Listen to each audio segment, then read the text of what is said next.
We are talking honey garlic ferment today, and I'm excited to get started. I have all of my things here, and a huge thank you to Team Good Life. Lexi's helping us today to moderate comments and make sure that those people that are leaving comments that I don't want anyone to read that kind of stuff, that they're gone. So huge thank you to Lexi from Team Good Life. Okay, honey garlic ferment. We've got 30 minutes together, you and I. Can we cover all of this in 30 minutes? I hope we can cover it in 30 minutes because honey garlic ferment is something I think a lot of people would really enjoy having access to. It's one of those things, though, that when you need it, you don't make it that day. It's one of those things you have to make in advance. And so sometimes people forget to make it because it's so easy to get caught up in doing things because we need it right then. This is one of those things you need to be prepared to have because the longer it sits, the better it gets. First off, though, I want to introduce myself. My name's Kristen. I'm a magnesium advocate. Why would a magnesium advocate be talking about honey garlic ferment? Simple. Magnesium moves more efficiently when you use the magnesium soak from Living the Good Life Naturally. It moves more efficiently when you have a lower viral and bacterial load. And this honey garlic ferment helps you to do that. It's antiviral, it's antibacterial, and it's amazing. And it's whole, real foods. So there are some people, though, that it won't be a good fit for. And I want to make sure that we cover that right in the beginning.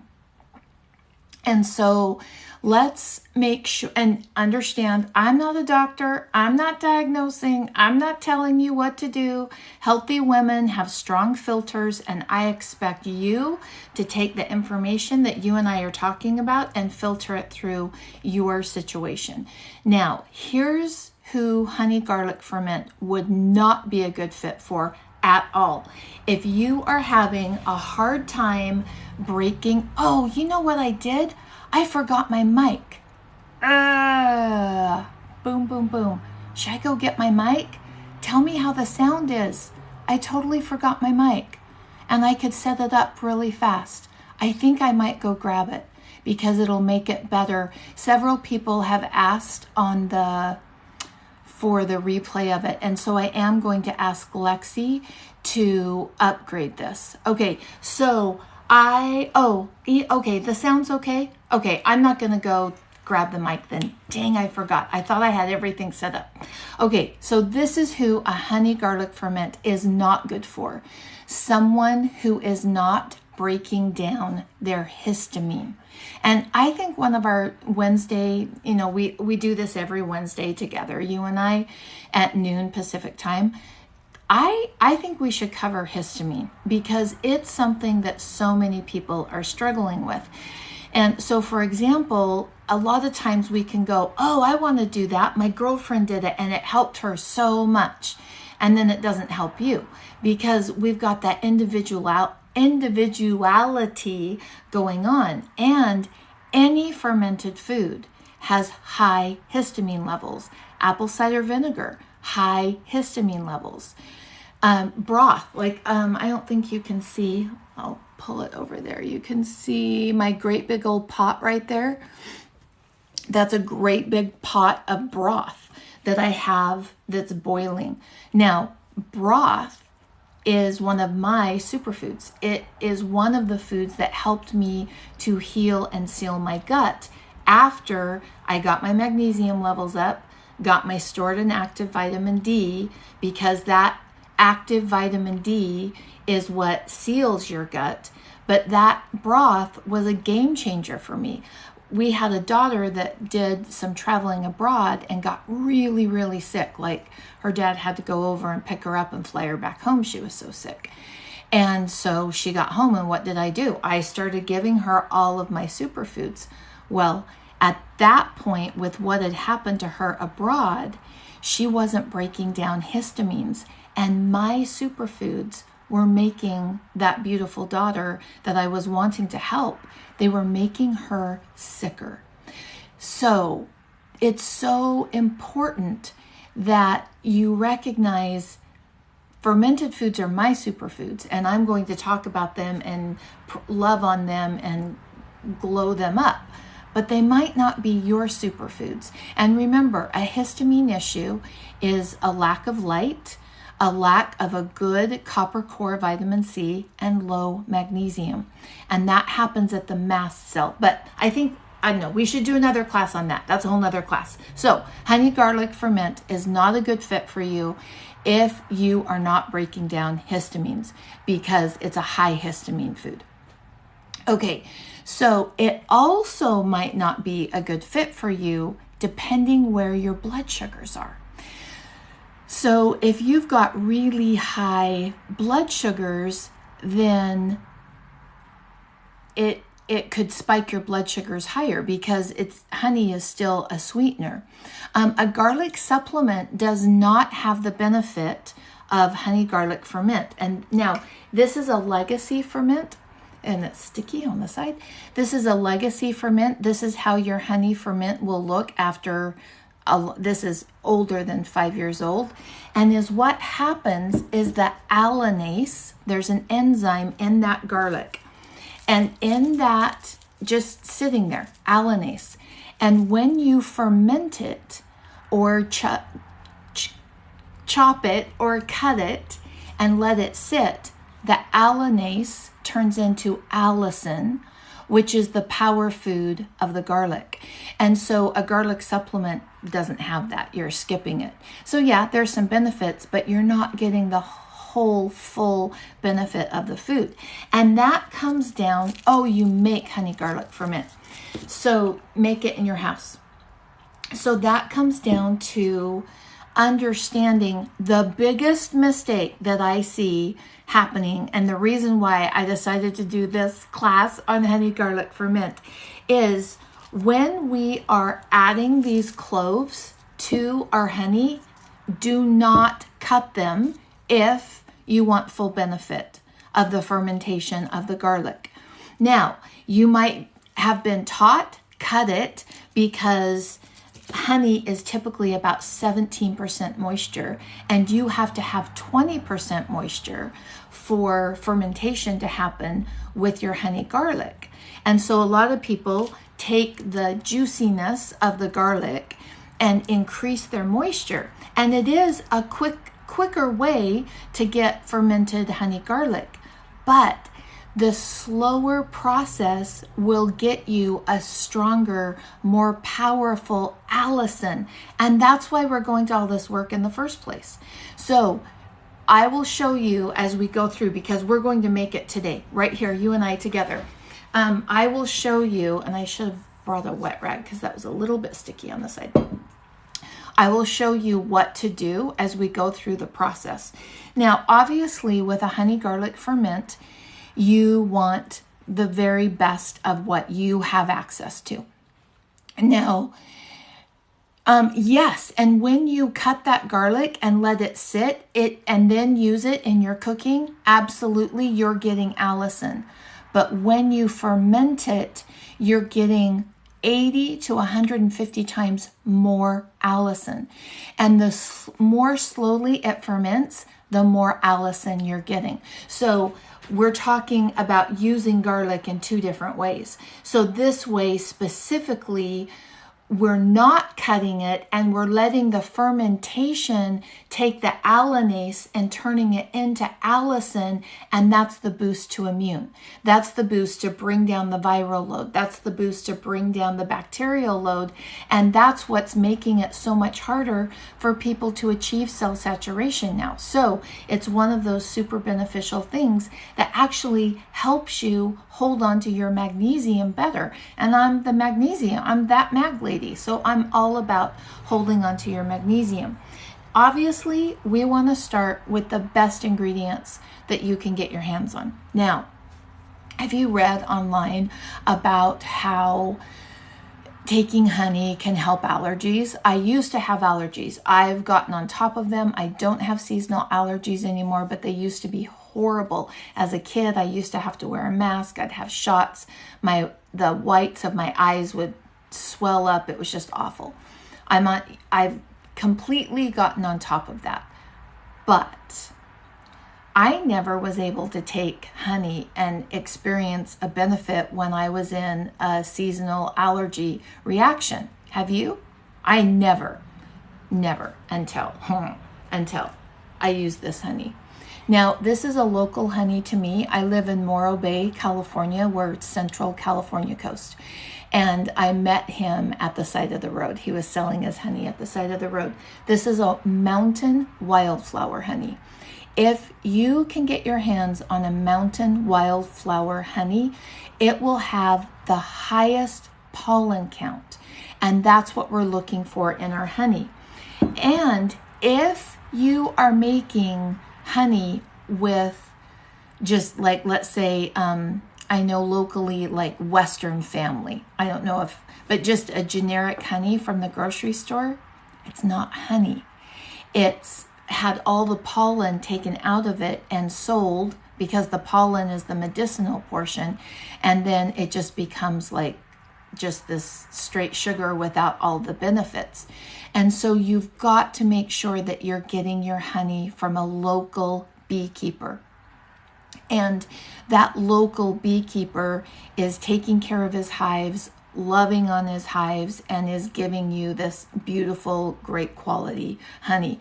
So fermentation does not work with honey that has been pasteurized, so heated up, or honey that has had all of the pollen stripped out of it. So for example, I would never, ever buy honey on Amazon to use to ferment, ever.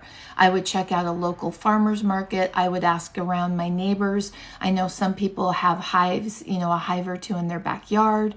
I would ask, where can I find a beekeeper that I can get local honey from?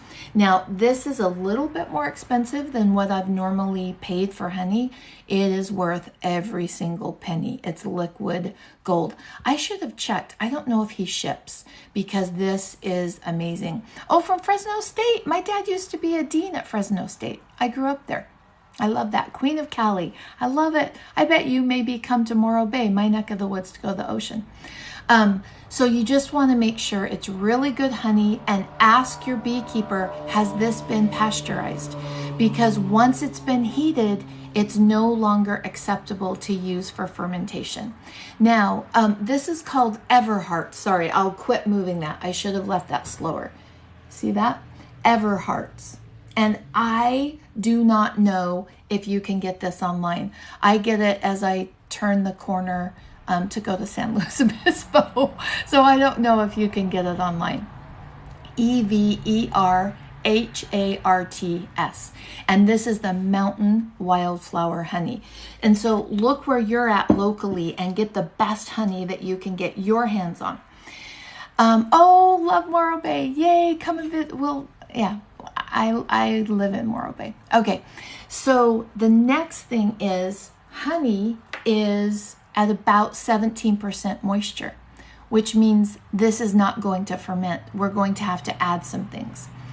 And I had one person, and I should have written her name down. Next time I will. She said, I use Manuka honey, and Manuka honey, a good quality Manuka, is amazing. But it's not the best honey to ferment with because it's a very low moisture. It runs between 8 and 9%. So I use Manuka honey on its own, and I don't ferment with Manuka honey because it is so expensive and because it doesn't always work, even if you change the moisture content of that honey. So that's just personal preference on my end. Now, let's talk about the garlic. So, you know how something can go on social media and then everybody buys into it? Okay, so there was a post made a couple years ago on social media that's been recirculated a lot that talks about Chinese garlic and California garlic. Now, I'm particular to California garlic because it has more allicin. It has more allinase, which converts into more allicin. And the social media post was that if the roots were gone, you for sure had a Chinese garlic, which is not accurate. It could be. It's more likely to be, but it's not 100% a Chinese garlic. Chinese garlic also has a more medicinal, bitter component to it. And I so wish this class were live. I so wish that we were all just hanging out together and I would share with you. I don't know if you can see that. Can you see those garlic cloves? They are actually starting after, this is either 7 or 8 years old. I'm not sure which, but at least 7. So this is considered a legacy ferment because it's over 5 years old. The longer honey garlic ferment sits, the better it gets. So in my opinion, if you're making honey garlic ferment, don't make just one. While you're going to that much work, make a couple jars, because one you want to be using, and then the rest of them you want them sitting because they just get better and better and better with time. So, and you can see how runny that honey is. It's super runny. Now, here's the other pet peeve I have when I see people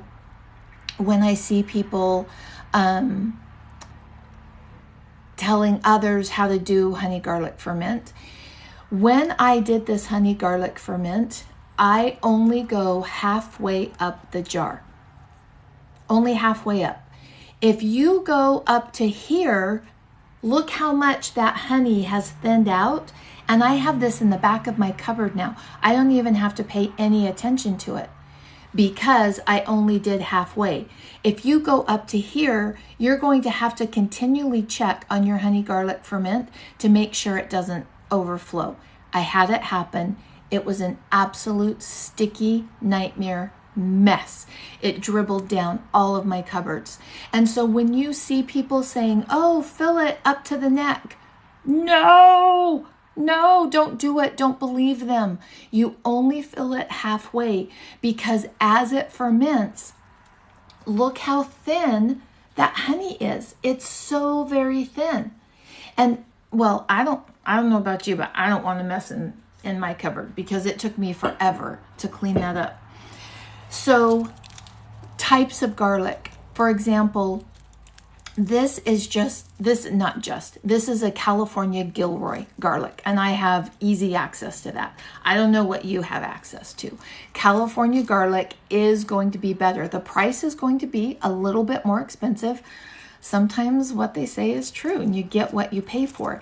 You're getting more allicin happening in your garlic ferment using a California garlic.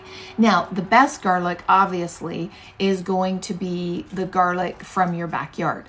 Now, October is the time to plant your garlic for next year. And I live in Morro Bay, which means I don't have a big space of land like I used to have when I lived in Logan.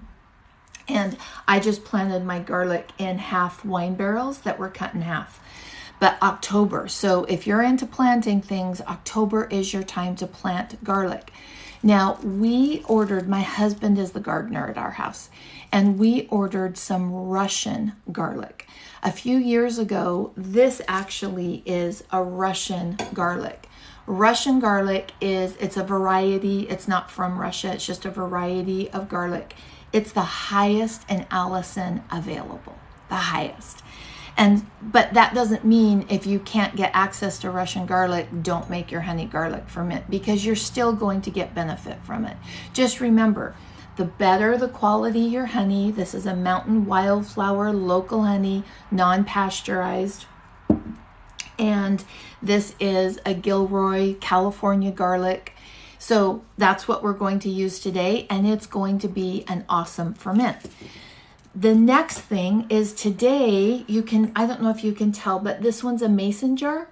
So I typically make these in mason jars, but I decided today I'm just going to do it in this cute little jar, and I'm going to make 10 of them because they're going to be gifts that I give to my neighbors in a little bit.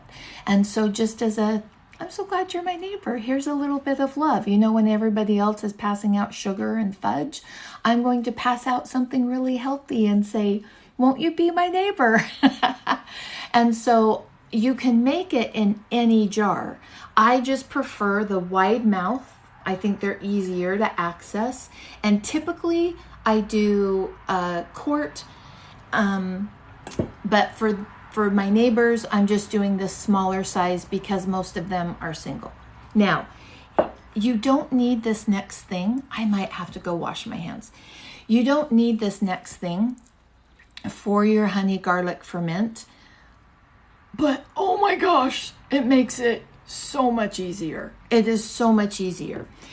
I'm sure we've got different options for lids, like, you know, just the typical canning lid with the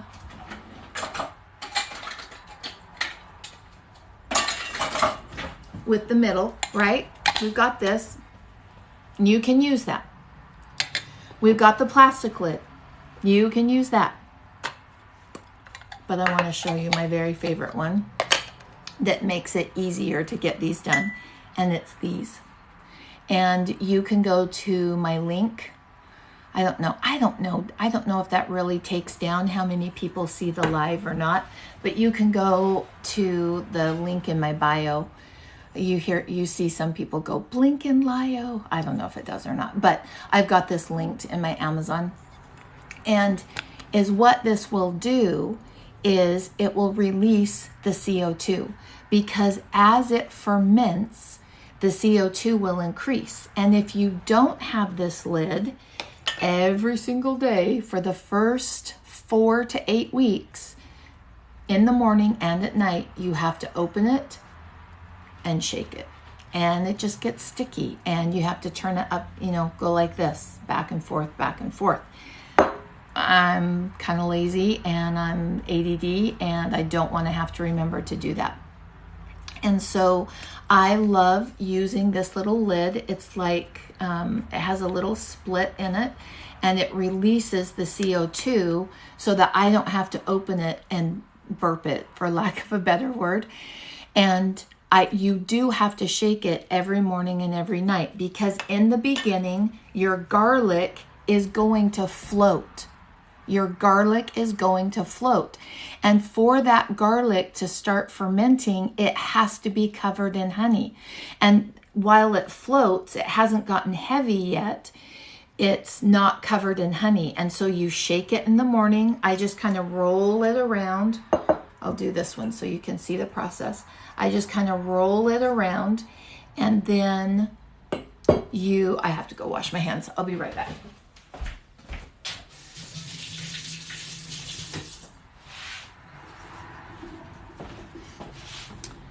I opened it to get a garlic out of it, and it's just got this drizzle of it down, and it's going to drive me nuts all the time. So when you have this on, you just have to roll it around to cover that garlic morning and night. Now, depending on the moisture of your honey is how long you need to do that. So another question that came up was, can I add onions? Onions are an amazing food. They're loaded with sulfur. Sulfur is so good for you. If you're using onions, I would not put it in my honey garlic ferment, because onions need to be lacto fermented, so a saltwater brine. Now, I do those and I love them, but I would not put them in the honey ferment, because then you can't do a legacy ferment, because the onions will break down and just go mushy and have too much water as it breaks down, and then you can get problems. And so we don't want that. So yes, I love fermented onions, but they're not a honey ferment, they're a lacto ferment in a saltwater brine. The other question was, I don't like the taste of garlic. Can I take the garlic out of this? Now, there's a couple, and I just saw this question in that DJ says, what do you use the honey garlic ferment for? And I use it for food and I use it as medicine. So for example, if I'm making, if my husband's doing a marinade, if I'm making a salad dressing and I need that little bit of sweetness, that umami flavor, it will take on an umami flavor about a year into your ferment. It takes on umami. The first 12 months, it doesn't have that complexity of flavor. And so I use it as a flavor, just to flavor things. But if, when you think, ugh, I'm kind of getting a sore throat, or I kind of feel like I'm getting sick, that's when I take a clove of garlic and I eat it. And depending on how old your honey garlic ferment is, it will completely change the taste of the garlic. So for example, this one, I'm going to put this down so you can see it. Okay, so I got it all over the side. So this one, and notice that I'm not using a metal spoon. We do not use metal in ferments. It breaks down the fermentation. And so we're going to use plastic. In this case, normally I don't say that, but plastic is our friend. And I'm going to grab just one of those garlics out of there. And you can see how much that leaked the way I took it out. Okay. And let's see, can you see that? I'm hoping you can see. I think you can right there. Okay, so this is really, really soft. It's not chewy yet. At 10 years, this ferment will actually be like candy. But this morning did not taste like garlic at all. And it is a fermented garlic clove, but because it is a legacy ferment, that sting and bite that some people don't like, I love it, but it's completely gone. And it's like a little clove of medicine when you feel like you're starting to get sick. This is the medicine of that honey garlic ferment. So another person asked, do we take the garlic out after it is sat? No, the longer this sits, the more medicinal it becomes. Now I've got a bunch of these jars because I want to get to the point where I have a 10-year ferment to take my garlic out of. But obviously, let me pop this back up. You want your ferment before 10 years. At 8 weeks, it has started to create medicine at 8 weeks. The most important thing that we want your honey garlic ferment to do is to bubble.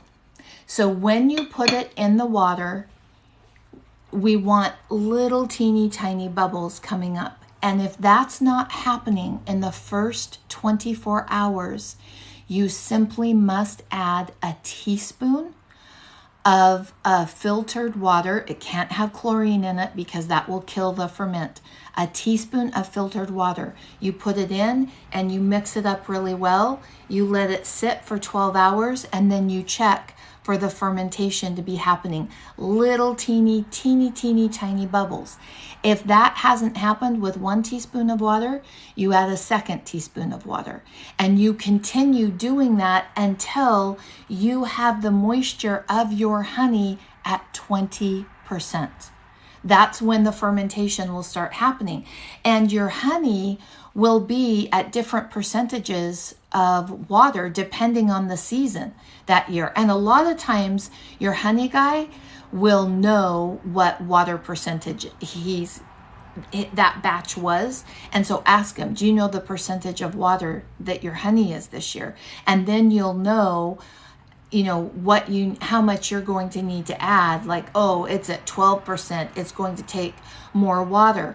But we do it 1 teaspoon at a time, because if you get too much water in it, you're going to have mold issues. And we don't want mold issues. Now, if you're super concerned, fermentation is new to you, like, oh my gosh, I don't want to ingest mold, and I don't want to ingest mold either, you can get a pH little handheld, almost like just a little tool, handheld tool that you measure the pH.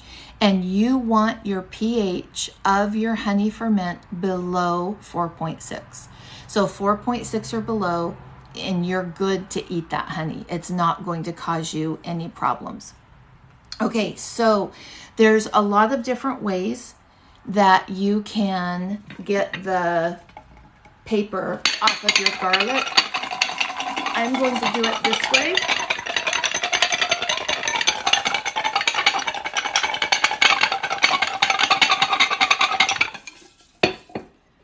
It's kind of loud. It's probably a good thing. Probably a good thing that I didn't have my mic on. What do you use the honey garlic ferment for? So I use it for sauces, dressings, marinades, but most importantly, I use it when I am not feeling well to boost my immune system. Honey garlic ferment is antiviral, and so many of us, like pretty much all of us, have an increased viral load right now. And so anything that we can do to decrease that viral load, oh, that would be another good masterclass that we could do on Wednesday, is to talk about how to tell where your viral load is on your blood work. Does that interest you? I don't know, maybe that wouldn't be interesting. Okay, so this is the important part if you want optimal benefits from your honey garlic. So we've got that papery skin on here. It would be so easy to mash this with a knife, just take your knife and boom, mash the back of it. We're not going to do that because it increases the rate of fermentation, which decreases the enzyme allanase turning into allicin. Like penicillin, allicin, that's the antibacterial part. And so we do not want that garlic to be mashed. We don't want to cut the ends off. Now, most people will teach you how to do that. Cut the ends off. And what they're doing is they're pulling the moisture from their honey to pull their honey up to 20% so that it does ferment. But you and I know better. We want the full benefit of food healing our body. Let food be thy medicine. And even though our food is not what it used to be and has some issues, it still is medicine to our bodies. And so I want the full benefit. So I'm going to pop those into my jar, and remember, halfway full.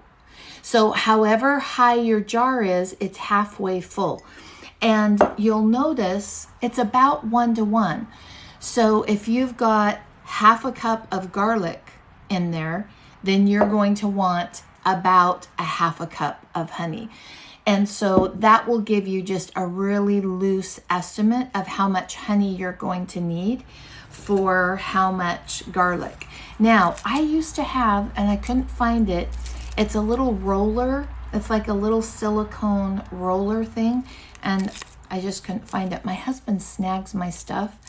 He cooks for a bunch of people he does college kid support, and he cooks for them, and so he takes stuff from my kitchen.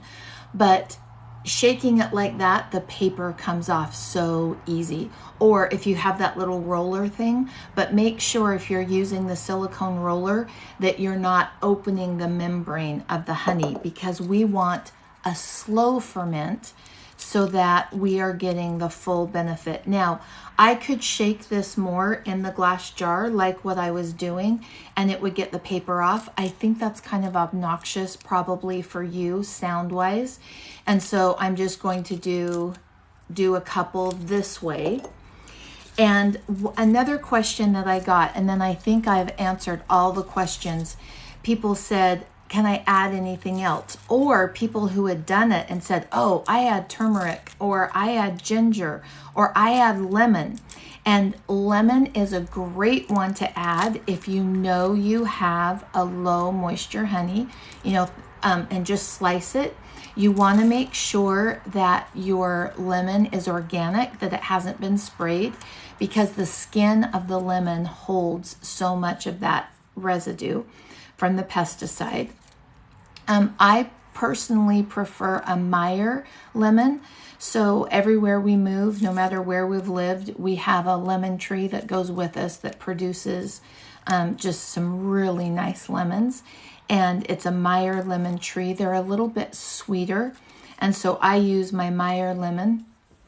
And you can put, so in this one, I'd probably put 2 to 3 slices in this small one. And in this one, I put 6 thin slices of lemon.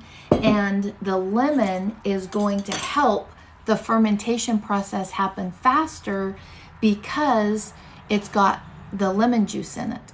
Now, some people will tell you, oh, add apple cider vinegar, add apple cider vinegar. And you can, but you run the risk of stopping the fermentation by taking the pH too far.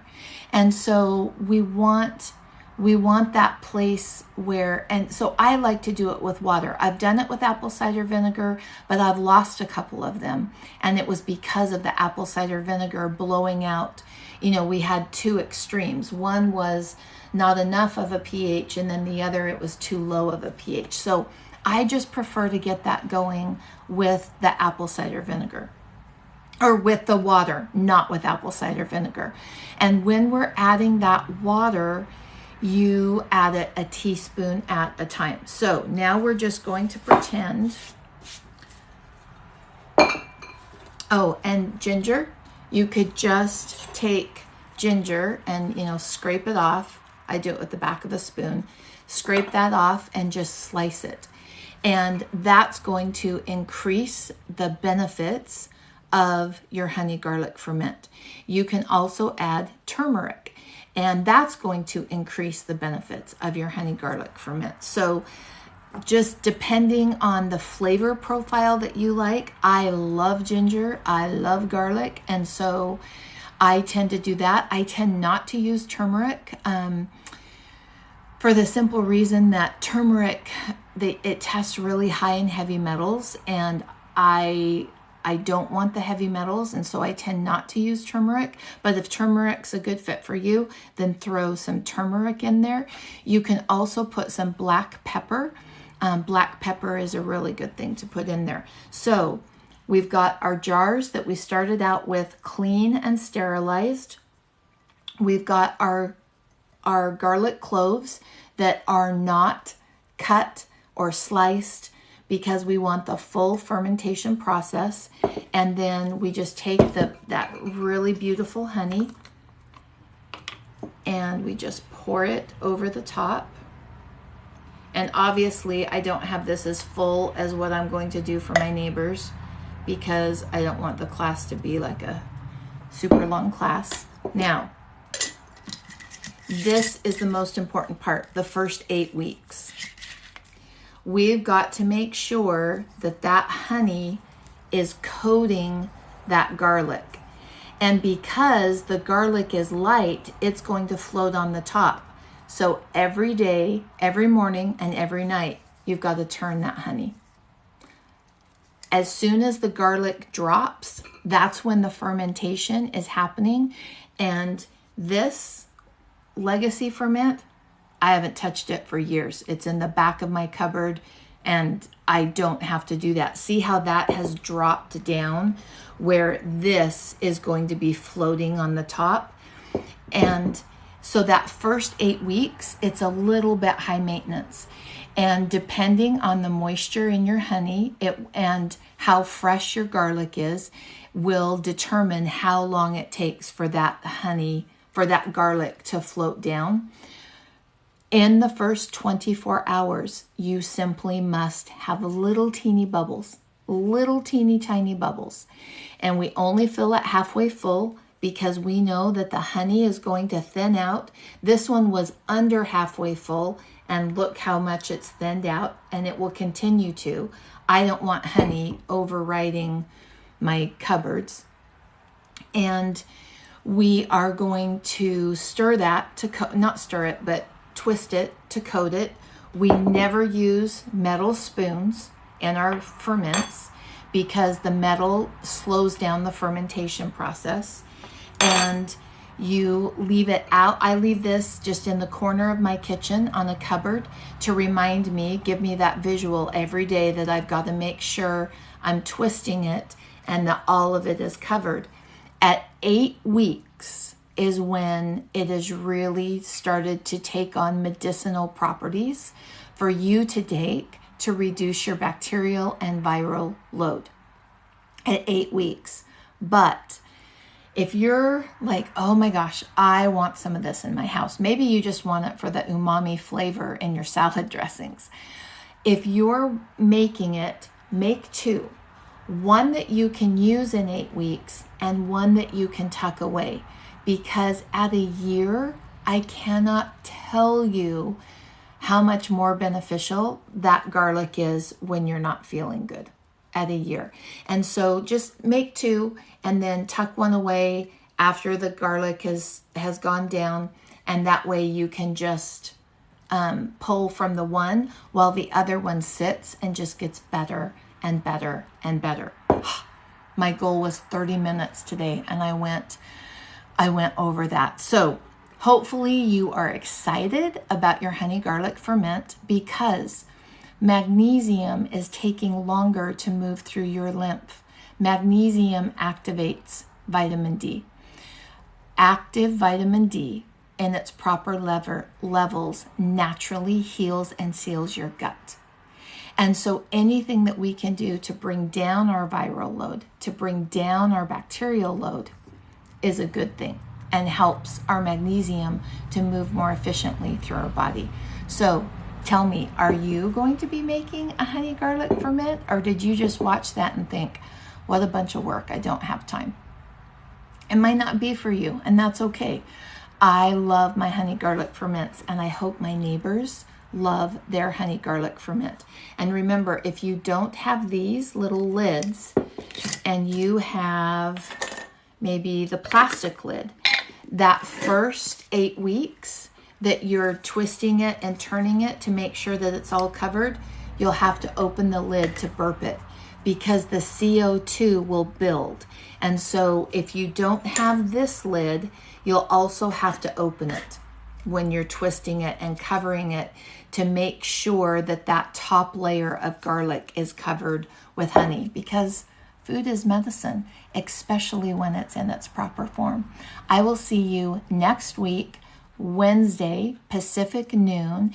And I don't know what we're going to be talking about. Literally, is what I do is my posts that I do throughout the week. I look at the comments and think, okay, what would help people the most? What are people talking about in my comment section? And that determines what I'm going to be talking about next week. So I'd love to know, like, does it interest you to be able to look at a simple CBC with differential blood test and be able to get feedback for where your viral load is, for where your bacterial load is? I think that would be a great masterclass. We could do ginger oil. I don't know. There's just so many different things that we could do. But remember, your comments are what drive what our next live is. And I am so grateful that you are here. Love being with you. I love having medicinal things in my home that are ready to go just in case I start feeling not so great. Bye-bye.